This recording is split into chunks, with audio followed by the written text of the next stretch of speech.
Panginoon, alagaan mo ang aking pamilya. Panginoon, maraming salamat sa mga bagong blessings na hatid ng araw na ito. Alam ko, Lord, na marami ka na namang pagpapala na ibibigay sa akin. Tulad na lang ng nagising ako sa araw na ito. Ito pa lang, alam kong may plano ka pa para sa akin.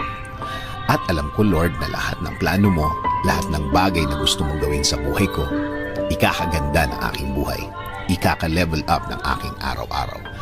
At alam ko din, Lord, na alam mo ang lahat na nangyayari sa aking buhay. Alam ko din na bahagi ng blessings mo sa akin ay ang pag-aalaga mo sa akin. Na gawin akong safe saan man ako mapunta at saan man ako andun. Ginagawa mo safe ang lugar na yun. At alam ko, Lord, na since ikaw ang nanguna ng aking buhay, alam kong patuloy mo akong i-guide sa mga darating na araw at panahon. At sa lahat ng aking gagawin sa mga susunod na araw, linggo, at mga taon na darating sa aking buhay. Kaya ngayon, Lord, kasama po ng aking dasal na ito na alagaan at protektahan mo din ang aking pamilya, Lord. I-bless mo sila sa lahat ng kanilang gagawin at pupuntahan.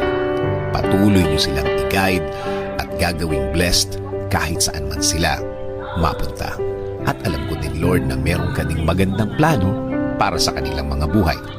Alam kong i-guide mo din sila sa araw na ito at patuloy mo silang babantayan sa lahat ng pagkakataon ng kanilang buhay. Patuloy niyo kong pasukin ang aming mga buhay. Patuloy niyo kaming bigyan ng direksyon sa lahat ng pagkakataon. Ilagay niyo po sa aming mga buhay ang mga tamang opportunity sa aming mga daan. Bigyan niyo din po kami ng guidance sa lahat ng aming gagawin sa araw na ito at sa mga susunod. Mga gagawin na nakaayon sa inyong plano, Lord, para maging pleasing sa inyo ang aming buhay.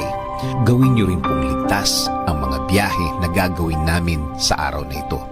Ilayo niyo po kami sa mga masasamang pangyayari na pwede naming ikapahamak. Ilayo niyo rin po kami sa mga taong gumagawa at nagpaplano palagi ng masama sa kanilang mga kapwa. Huwag niyo pong hayaan na matupad ang masamang nasa isip nila. Lord, kayo na din po ang bahala sa aming bayan. Ilayo niyo ang aming bayan sa kahit na anumang sakuna. Paunlarin niyo po ang bansang Pilipinas at lagi niyo pong gawing safe ang lahat ng Pilipino sa mundo. In Jesus' name I pray. Amen.